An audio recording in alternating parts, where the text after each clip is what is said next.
knowledge company that prides itself on diversity and inclusion. During a recent hiring process for a senior engineering position, Tina, the HR management manager, finds herself in a difficult situation.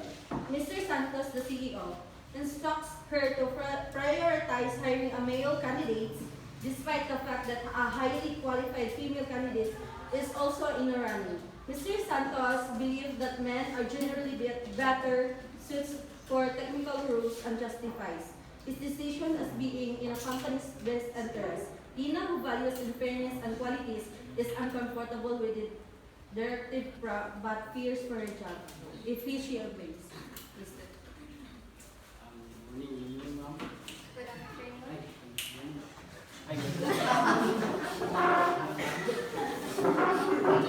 So, why are you applying this job?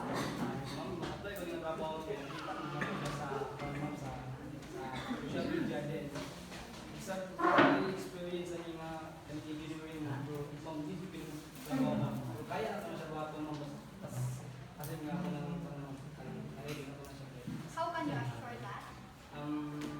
I have experience naman as first and second year college I shift in accountancy kay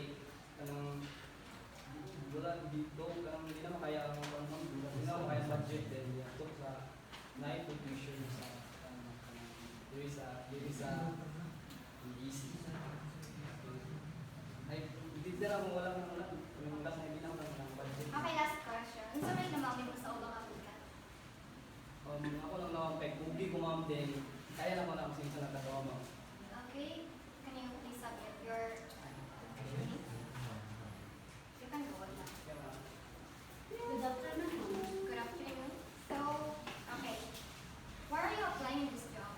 Nag-apply ko for this job kaya gusto na ako na ma-enhance pa ang akong skills as a natapos kong kursong engineering. Oh, nice. So,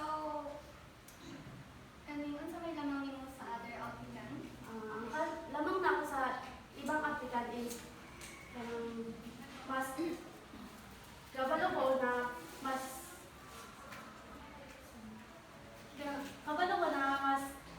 matatapatan is mas malalaman pa na ako sila sa trabaho. Okay, thank you. Ay, wait lang. Okay. Okay. Please, go to me because I have something to tell them.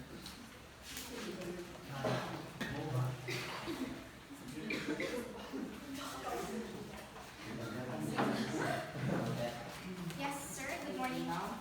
Ako gusto nga mga trabaho tinapagpasin mga which is male. Because kay mga kwan sila, mga kulihan sila tapos gusto na ako sa atong company wala yung mga trouble and kaya one case kulihan ko din mga lalaki. Okay? Okay, yes, sir. Thank you, Mr. Santos.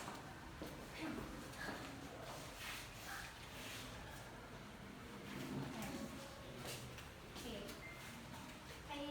Since earlier, di-check na ko inyong resume, but, okay. So, napay naganahan isa sa inyo since nag-base ko sa resume and sa inyong natapos. So, ikaw, kay natapos ng mga engineering, which is, kuan kay reflect kayo sa amo ang company na nagpangitamig engineering na position. So, since ikaw is accountancy, right? So, feeling na ko is dili siya feasible sa mong company kay like, wala siya, like, di man ka mag-ihap ng kwarta, di ba? So, magkaroon ka, like, dinar. Okay. So, okay, let me talk again, Mr. Santos. Excuse me, sir. Yes. Regarding sa ako ang akong nagustuhan sa akong sa mga applicant kay girl.